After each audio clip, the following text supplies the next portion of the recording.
Alright,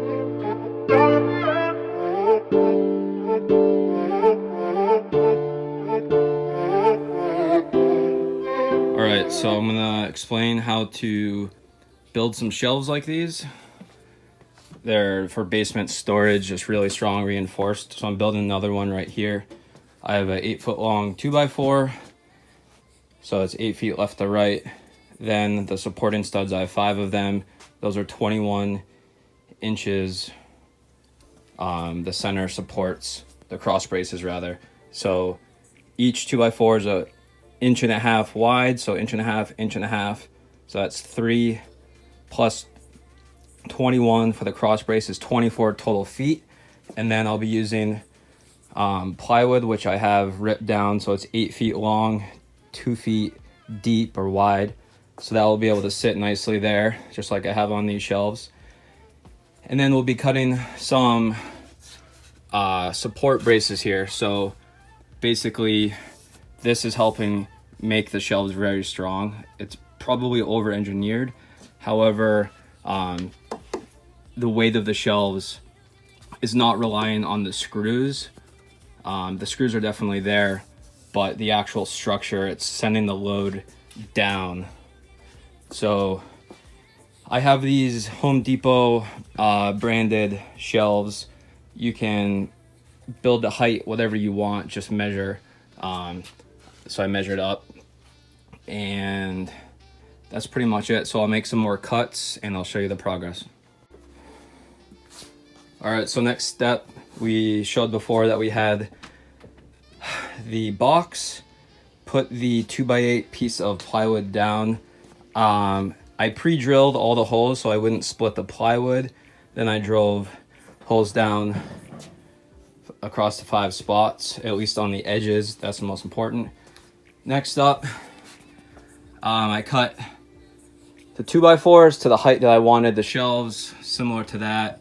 Doesn't necessarily have to be that high, but that will help prevent boxes or whatever from falling off, at least the endwise. Then down here, I basically drove 2 screws plus a corner screw in at an angle there.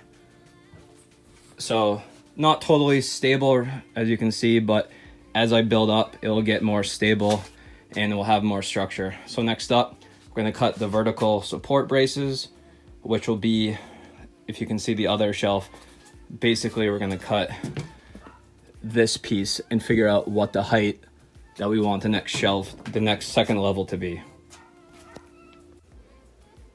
All right, so I just measured up these particular vertical supports. I have 19 inches.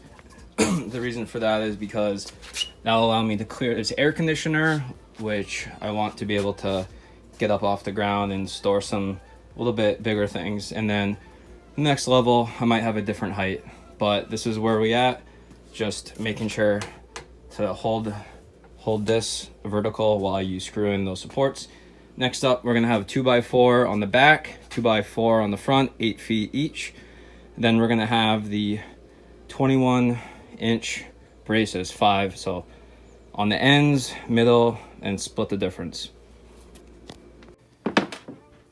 All right, so there's a couple different ways you can do this. You can either do the 2x4s, then put the cross braces on. That can get a little tricky. You could build the whole box, which I'll probably do next time. This time, I put one 2x4 across, built basically 75% of the box, so the back, and then the 5 pieces, and I'm gonna nail them or screw them together. All right, so there's everything screwed in. Yeah, I definitely would recommend basically create this frame.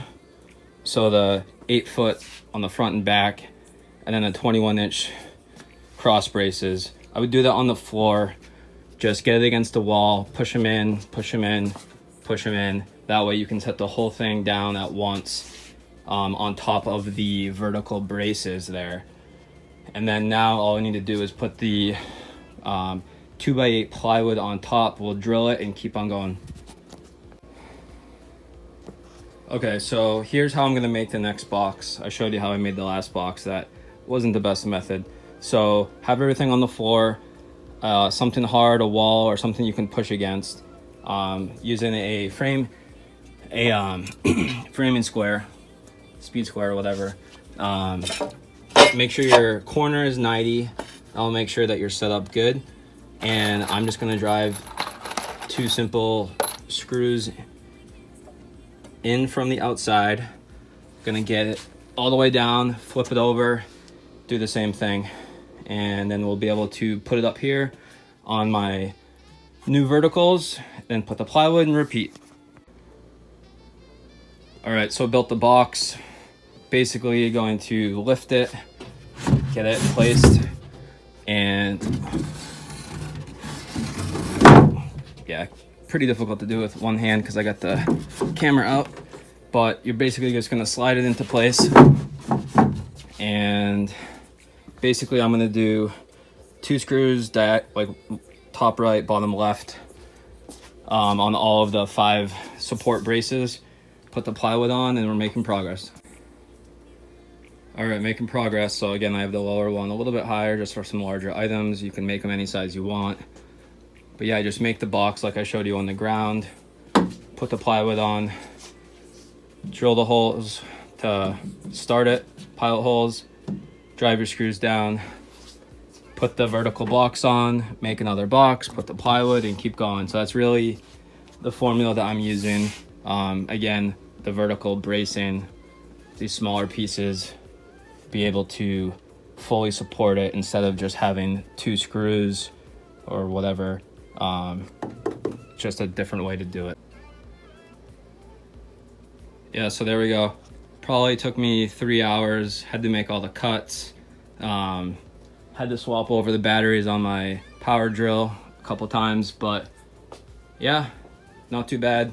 Once you get the system down, hopefully you'll be better organized and have a nice nice solid shelf. So give it a shake.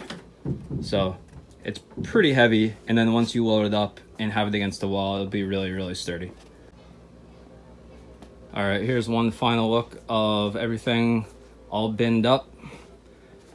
Got these, the smaller ones I got are 17, the bigger ones are 27-gallon totes. They're about $8 to $9 each. I think it'll be well worth it to have everything finally organized. So yeah, I'm gonna give the one that has the stuff on it a shake, and this is really solid. Not going anywhere. And if I ever needed to, I could always take a Sawzall and cut off this top piece if it got in the way of anything. All right, guys, take it easy. See ya.